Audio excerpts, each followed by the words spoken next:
नमस्कार दोस्तों। राजू सर के नाम से इस यूट्यूब चैनल में आपका हार्दिक स्वागत है।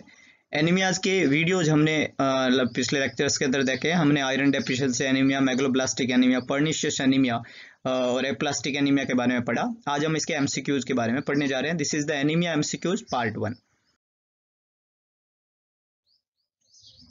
Question number 1. 65-year-old client is newly diagnosed with pernicious anemia. The nurse emphasized to the client the need to increase vitamin B12 intake by। देखो, पर्निशियस एनीमिया के बारे में हमने यहाँ पे पढ़ा। क्वेश्चन पर्निशियस एनीमिया का है। एज 65 ईयर है। Pernicious anaemia vitamin B12 anaemia का सबसे मोस्ट कॉमन टाइप होता है। हमेशा ऑटोनोमिक प्रॉब्लम की वजह से होता है और डिस्ट्रक्शन हो जाता है parietal cell of gastric mucosa, और उसकी वजह से इंट्रिंसिक फैक्टर की वहां पे क्या देखने को मिलती है, डेफिशिएंसी। और जब इंट्रिंसिक फैक्टर नहीं होगा तो इंटेस्टाइन के अंदर विटामिन B12 का एब्जॉर्प्शन नहीं हो पाएगा। ये बेसिक कंसेप्ट है। तो विटामिन B12 इंक्रीज करेंगे किस चीज पे जोर देके? पहला है increase dietary intake of vitamin B12। Dietary intake मतलब खाने के साथ में विटामिन B12 के इंटेक को बढ़ाना है ना। विटामिन B12 अगर खाने के साथ में जाएगा तो इंटेस्टाइन से उसको एब्जॉर्ब करना पड़ेगा, और हमारे पास में इंट्रिंसिक फैक्टर की डेफिशिएंसी है तो वो एब्जॉर्ब नहीं हो पाएगा। तो ये आंसर जो है वो सही नहीं है। दूसरा, taking an oral vitamin B12 replacement. तो डाइटरी इंटेक ओरल ही होता है, तो ये दोनों तो सेम तरीके हैं, दोनों को ही इंटेस्टाइन से एब्जॉर्ब करना पड़ेगा, जो यहाँ पे नहीं हो पाएगा। Taking vitamin B12 injection, nasal spray replacement. Vitamin B12 का इंजेक्शन और नेजल स्प्रे से उसको रिप्लेस करना पड़ेगा। ये बात बिल्कुल यहाँ पे सही लग रही है। फर्स्ट ए और बी दोनों गलत है क्योंकि ये ओरल इंटेक की बात कर रहे हैं। सी जो है वो इंजेक्टेबल फॉर्म में यहाँ पे बोला जा रहा है। चिलेशन थेरेपी ये काम में लिया जाता है जब आयरन की टॉक्सिसिटी होती है बॉडी के अंदर, तो यहाँ पे ये आंसर नहीं बनेगा। The correct answer is C, taking vitamin B12 और नेजल स्प्रे, तो इंजेक्शन और nasal spray. The client with pernicious anemia will require lifelong supplementation of vitamin B12 available through injection or nasal spray administration.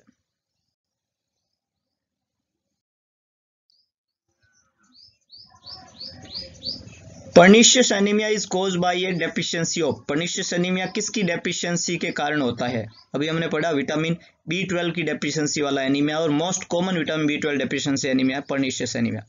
Thiamine, thiamine is the vitamin B1। Iron is B, मतलब basically जो है iron जो है वो vitamin का type नहीं है, लेकिन आयरन जो है हीमोग्लोबिन के सिंथेसिस में मदद करता है, और इसकी डेफिशिएंसी से आयरन डेफिशिएंसी एनीमिया होता है। Vitamin B12 is the correct one. और फोलिक एसिड और विटामिन B12 की डेफिशिएंसी से माइक्रोसिटिक हाइपोक्रोमिक मेगलोब्लास्टिक एनीमिया होता है। फोलिक एसिड और विटामिन B12 की डेफिशिएंसी से जो यहाँ पे मैक्रोसिटिक मेगलोब्लास्टिक एनीमिया होता है, तो यहाँ पे फोलिक एसिड आंसर नहीं जाएगा। पर्निशियस एनीमिया में विटामिन B12 की डेफिशिएंसी होती है।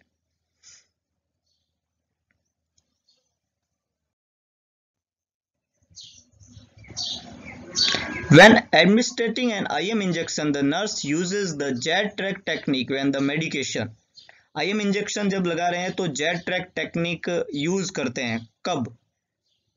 फर्स्ट है takes a long time to absorb. लंबे समय एब्जॉर्ब कराने का समय को लंबा करने के लिए। तो Z-track टेक्निक यूज करने का पर्पस एब्जॉर्प्शन को लॉन्ग करना नहीं होता है। एब्जॉर्प्शन को बहुत धीरे कराना है तो रूट चेंज किया जाता है। जैसे आपको जो है बहुत ही ज्यादा धीरे करना तो इंट्राडर्मल, उससे थोड़ा तेज करना है तो सबक्यूटेनियस, उससे ज्यादा तेज करना तो IM, और बहुत ज्यादा तेज करना तो IV दे दो सीधा ब्लड में। दूसरा, टेक्स इफेक्ट वेरी क्विकली, तो जल्दी इफेक्ट नहीं आता। IV इंजेक्शन का इफेक्ट जल्दी आता है।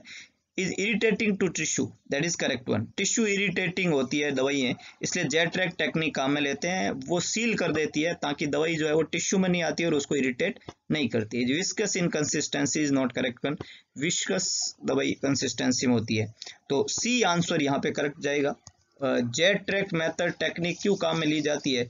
मेडिसिन को सील करने के लिए मसल के अंदर, ताकि वो किस में नहीं आए, टिश्यू में, क्योंकि वो जब टिश्यू में आती है तो टिश्यू को क्या करती है, इरिटेट करती है। इन तरह की दवाइयों के अंदर एग्जाम्पल की हम बात करें तो जो है आयरन जो है इंट्रामस्कुलर जो है वो इस मेथड से देते हैं, और इसके अलावा हेलोपेरिडोल एंटीसाइकोटिक ड्रग है जो सबसे ज्यादा EPS कराती है, वो इसी मेथड से दिया जाता है। Z-track टेक्निक इंट्रामस्कुलर इंजेक्शन लगाने का एक तरीका है।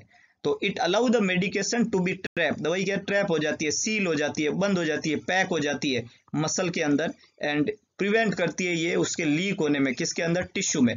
और अगर दवाई टिश्यू में नहीं आएगी तो टिश्यू को क्या नहीं करेगी, इरिटेट नहीं करेगी। ये हमारा तरीका है Z track method.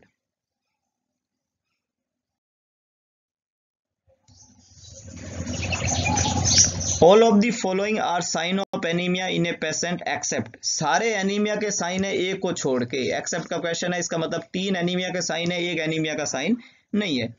Yellowness of skin, skin का येलो होना जॉन्डिस या इक्टेरस कहलाता है। इसको क्या कहते हैं अपन, इक्टेरस, या इसी को हम क्या कह सकते हैं, जॉन्डिस। और एनीमिया के अंदर जॉन्डिस होता है, पर जॉन्डिस में एनीमिया हो ये जरूरी नहीं है। तो येलोनेस ऑफ स्किन जॉन्डिस का तो साइन है, पर जरूरी नहीं है एनीमिया का साइन हो, तो ये साइन नहीं लगता है एनीमिया का। टेकिकार्डिया डेफिनेटली होता है एनीमिया के अंदर, हार्ट जो है वो तेज स्पीड से दौड़ता है। टेकी मतलब फास्ट, कार्डिया मतलब heart, fast heart, tachycardia. Dyspnoea on exertion, dyspnoea on exertion जो है वो एनीमिया का ही साइन है। डिस्निया ऑन एक्सर्शन, डिस्निया का मतलब होता है डिफिकल्टी इन ब्रीदिंग, और एक्सर्शन का मतलब होता है किसी भी तरीके का काम करना, है ना, नॉर्मल फंक्शन। जैसे मान लो आप सीढ़ी चढ़ रहे हैं तो सांस फूल जाता है ना, थोड़ा दौड़ते हैं तो सांस फूल जाता है, तो एक्सर्शन करते ही डिफिकल्टी इन ब्रीदिंग होना dyspnoea on exertion. And lethargy, anaemia की कमी से ऑक्सीजन कैरिंग कैपेसिटी ब्लड की कम होती है, आरबीसी कम होती है, हीमोग्लोबिन कम होता है, तो थकान वहां पे रहता है, सांस में दिक्कत होती है, टेकिकार्डिया पाल्पिटेशन रहता है। पर स्किन येलो जो होती है वो हो ये जरूरी नहीं है, except haemolytic anaemia. So yellowness of skin is not the sign of anaemia. The nurse should instruct a woman taking folic acid supplement for folic acid deficiency anemia that, जो फोलिक एसिड का supplement ले रही है और कौन सा anaemia, folic acid deficiency anaemia, that is macrocytic megaloblastic anaemia, उसको क्या इंस्ट्रक्ट करेंगे जब वो फोलिक एसिड का सप्लीमेंट ले रही है, क्या इंस्ट्रक्ट करना है। It will take several month to notice an improvement, लंबा टाइम लगेगा इम्प्रूवमेंट में।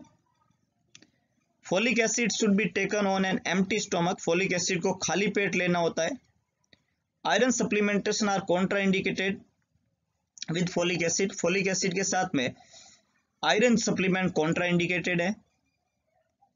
Oral contraceptive use, that is OCP, pregnancy and lactation, increase daily requirement. देखिएगा, फोलिक एसिड डेफिशिएंसी एनीमिया होने का मोस्ट कॉमन कारण जो था, इनटेक का कम करना, डिमांड का बढ़ जाना या लॉस होना। तो यहाँ पे यही पूछा जा रहा है कि जब ले रहे हैं तो क्या इंस्ट्रक्ट करेंगे उस मरीज को जो ये ले रहे हैं, उनमें स्किन किन को करेंगे। तो जो पेशेंट ओरल कॉन्ट्रासेप्टिव पिल पे है उसका most common side effect bleeding होता है, तो लॉस हो है वहां पे।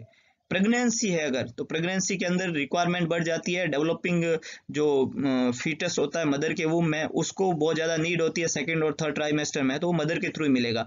और लैक्टेशन में, ये तीनों ऐसी अवस्थाएं हैं जिसमें फोलिक एसिड की डिमांड जो है, रिक्वायरमेंट जो है वो इंक्रीज हो जाती है, ये जरूर समझाएं। और इस टाइम में फोलिक एसिड जो है वो ज़्यादा लेना होता है, ये वुमन को समझाएं। तो ये 3 ऐसी कंडीशन है, ओसीपीज, प्रेगनेंसी, लैक्टेशन, उसके अंदर रिक्वायरमेंट जो है, डिमांड जो है वो बढ़ जाती है। बाकी चीजों का संबंध जो है यहाँ पे फोलिक एसिड से नहीं है। फोलिक एसिड आयरन के साथ में कभी भी कॉन्ट्राइंडिकेटेड नहीं है, देना चाहिए, और विद मील देते हैं इसको, एम्प्टी स्टमक देने का जरूरत नहीं है, और कई महीने नहीं लगते हैं। फोलिक एसिड जब हम रिप्लेस करते हैं तो पेशेंट जो है उसमें इंप्रूवमेंट आना शुरू हो जाता है within some days. So oral contraceptive use, pregnancy and lactation are situation that increase demand of folic acid.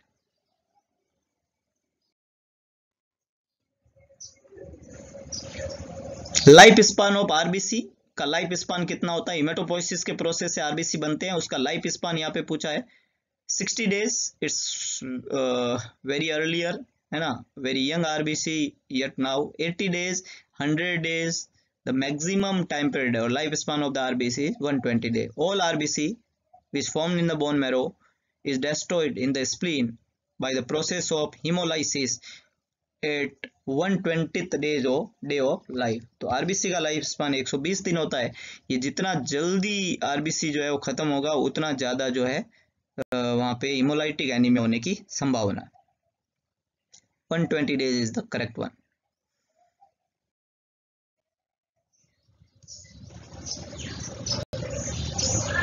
The mother of an infant with iron deficiency anemia asked the nurse what she should have done to prevent the anemia.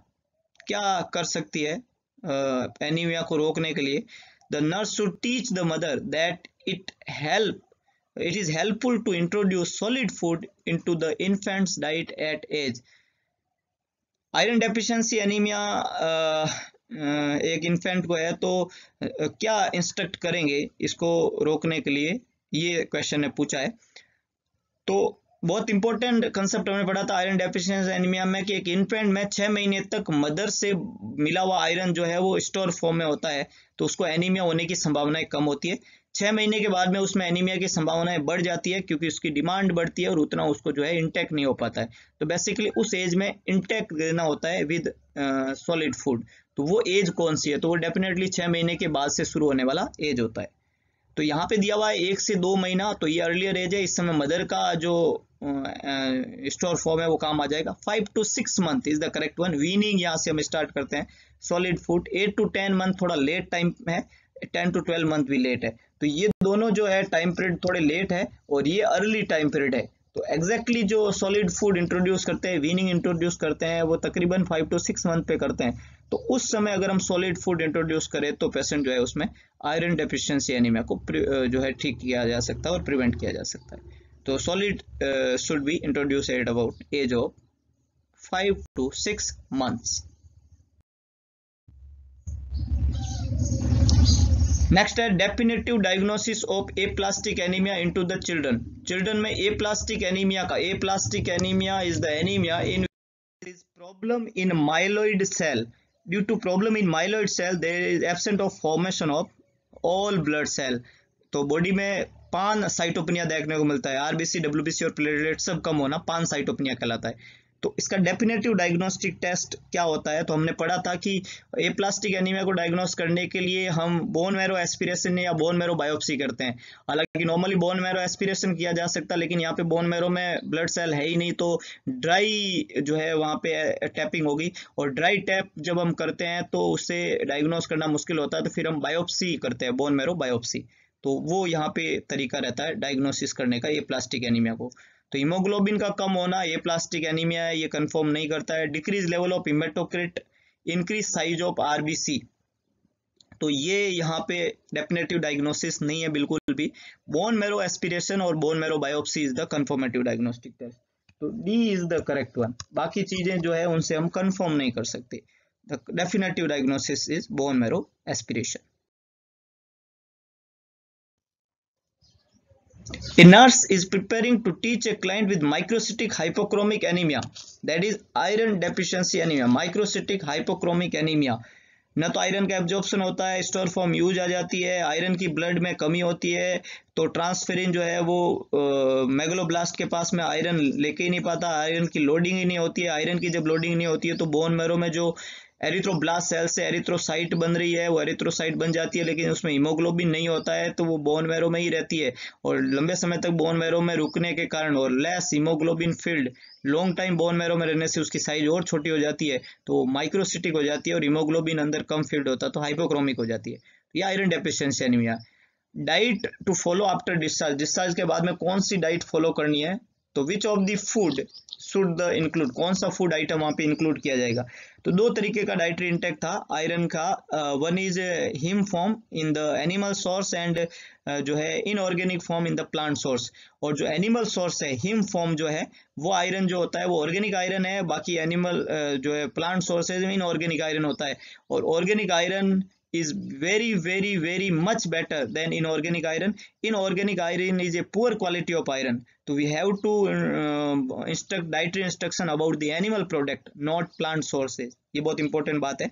तो first is the egg, rich source of iron, it's an animal product, so it should be introduced. Lettuce, citrus fruit and cheese, ये जो है plant sources है, हमें क्या introduce करना है? Animal sources. और एग जो है यहाँ पे इंट्रोड्यूस करना बहुत important.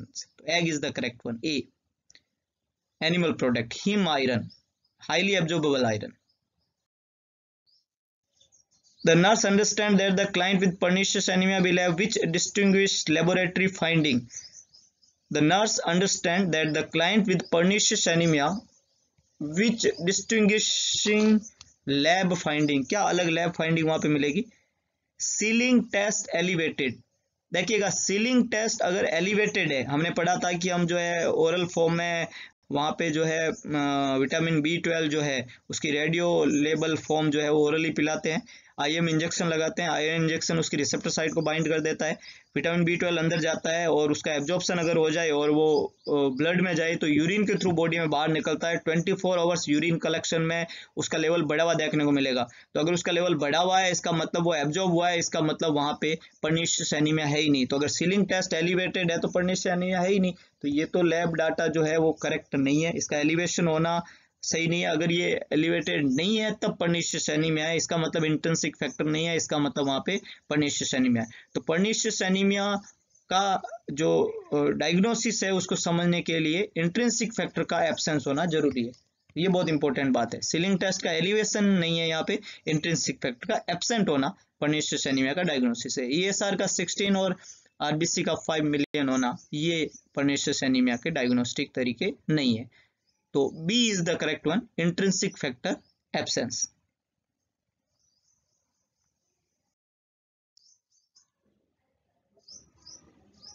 The primary purpose of the ceiling test is to measure the client's ability to. Ceiling test में हम क्या मेजर कर रहे हैं? हम यही मेजर कर रहे हैं कि जो विटामिन B12 है वो इंटेस्टाइन से एब्जॉर्ब हो रहा है या नहीं हो रहा। अगर वो एब्जॉर्ब होके यूरिन में आ जाता है तब तो सीलिंग टेस्ट जो है एलिवेटेड नहीं है, और एलिवेटेड है और ये पर्निशियस एनीमिया नहीं है। और अगर वो एब्जॉर्ब नहीं होता है इसका मतलब उसकी यूरिन में प्रेजेंसी नहीं होगी, इसका मतलब वहाँ पे इंट्रिंसिक फैक्टर की डेफिशिएंसी है।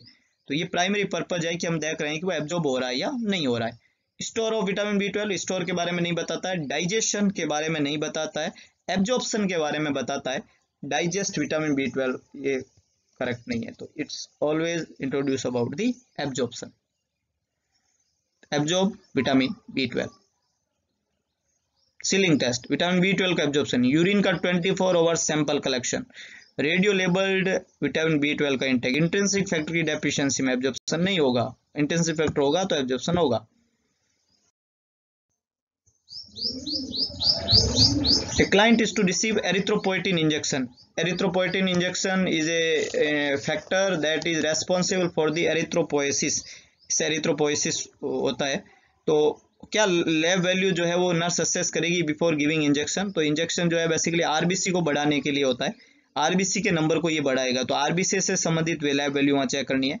हिमेटोक्रिट डायरेक्टली रिफ्लेक्ट करता है, हिमेटोक्रिट HCT इसको कहते हैं अपन, या पैक सेल वॉल्यूम कहते हैं, ये RBC को ही इंडिकेट करते हैं। तो डेफिनेटली हिमेटोक्रिट चेक करो, haematocrit pack cell volume RBC के बारे में बताते हैं। APTT activated partial thromboplastin time clotting की प्रॉब्लम के बारे में बताते हैं। हीमोग्लोबिन कंसंट्रेशन हर एनीमिया में चेक करते हैं, it's not related to the erythropoietin, और ये सिर्फ हीमोग्लोबिन को बढ़ाने के लिए नहीं, RBC से संबंधित बात है। और PT जो है वो क्लोटिंग से संबंधित है। सो ये आंसर सही नहीं होंगे, तो correct answer is A, haematocrit. तो ये बहुत इंपॉर्टेंट क्वेश्चन है जो एग्जाम में पूछा हुआ है। तो ये कुछ MCQs थी जो हमने अभी तक के पढ़े हुए एनीमियाज के बारे में समझा है। बाकी के एनीमिया जो है उनको पढ़ने के बाद में और हम MCQ पार्ट 2 लेके आएंगे और उनको हम समझने की कोशिश करेंगे। Class is dismissed.